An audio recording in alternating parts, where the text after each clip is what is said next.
कोलकाता के आरजीकर हॉस्पिटल में रेप और मर्डर केस में मुख्य आरोपी संजय रॉय को दोषी करार दिया गया है। कोर्ट सजा का ऐलान सोमवार को करेगी। सीबीआई ने आरोपी संजय रॉय के लिए फांसी की मांग की है। फैसले के बाद दोषी संजय रॉय ने कहा कि मुझे फंसाया गया है, मैंने कुछ नहीं किया। इसमें एक आईपीएस अधिकारी शामिल हैं। तमाम बयान उसके लिए गए, लेकिन फिलहाल उसे दोषी करार दिया गया है। सजा का ऐलान सोमवार को होगा, लेकिन उसने यह भी कहा कि इसमें बहुत सारे ऐसे लोग थे जो छूट गए। इस पर जज साहब की तरफ से कहा गया कि सारे सबूतों को देखते हुए यह माना गया है कि तुम दोषी हो और तुम्हें सजा मिलनी चाहिए। आरजीकर रेप और मर्डर मामले में आज जो मुख्य आरोपी है संजय रॉय, उसको कोर्ट ने दोषी ठहराया है। कोर्ट में आज संजय रॉय की पेशी हुई और कोर्ट ने ये भी बताया जो वर्डिक्ट प्रोनाउंस करने के पहले कि देखिए, जो सुप्रीम कोर्ट में एक पिटीशन मूव किया गया है उसके वजह से भी इस कोर्ट के कार्रवाई पे कोई स्टे नहीं लगाया गया है, तो कोर्ट अपना जो वर्डिक्ट है वो सुनाएंगे। उसके बाद कोर्ट ने संजय रॉय जो मुख्य आरोपी थे उनको कोर्ट में लाया गया। कोर्ट रूम काफ़ी भरे हुए थे, भीड़ थे कोर्ट रूम में, कड़ी सुरक्षा के अंतर उन्हें लाया गया कोर्ट में। कोर्ट ने उनको पूरा उनके खिलाफ जो आरोप है वो सुनवाया और उसके बाद कोर्ट ने उनको दोषी ठहराया। लेकिन इसके बाद कोर्ट ने संजय रॉय को भी बोलने का मौका दिया और संजय रॉय ने कुछ चीज़ें कोर्ट को कहा जो मैं आपको बताता हूँ। कोर्ट में संजय रॉय ने कई सारे जो चीज़ें हैं वो उन्होंने उठाया। उन्होंने कहा कि उनको फंसाया गया है।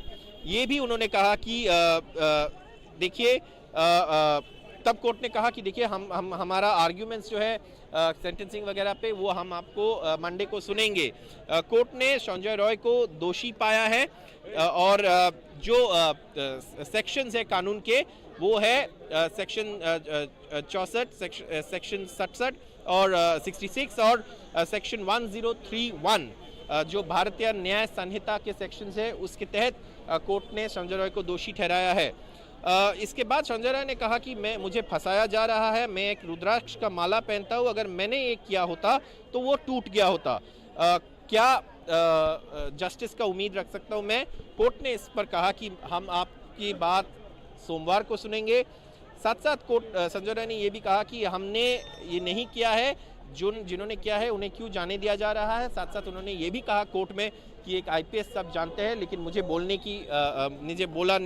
नहीं दिया जा रहा है। इस समय संजय रॉय के जो वकील थे उन्होंने उनको काम डाउन करने के लिए कहा और कोर्ट ने बोला कि आप इनको कोर्ट के बाहर ले जा सकते हैं। जज ने ये भी बताया कि जो जजमेंट है वो 160 पेजेस की है, लेकिन आज वो अपलोड नहीं हो पाएगा क्योंकि आज एक वीकेंड है, तो ये अपलोड करने में थोड़ा समय लगेगा। और साथ साथ जज ने ये भी कहा कि हमने कुछ एक्टिविटीज़ जो है पुलिस और हॉस्पिटल अथॉरिटीज़ का जो एविडेंस के दौरान सामने आए उसे क्रिटिसाइज़ किए हैं। जज ने ये भी कहा कि एक्टिविटीज़ ऑफ एचओडी, एमएसवीपी और प्रिंसिपल का जो कुछ एक्टिविटीज़ था वो कंफ्यूजन क्रिएट किया है और ये क्रिटिसाइज़ किया गया है। और जज ने ये भी कहा है कि सोमवार को 12:30 बजे इस मामले का सुनवाई होगा, जिसमें सेंटेंसिंग को लेकर बातचीत होगी और आर्ग्यूमेंट सुने जाएंगे। विक्टिम के पिता जो कोर्ट में थे उन्होंने रोते हुए कोर्ट को बताया कि हमने जो फेथ आपको रखा है उसका पूरा मर्यादा आपने रखा है।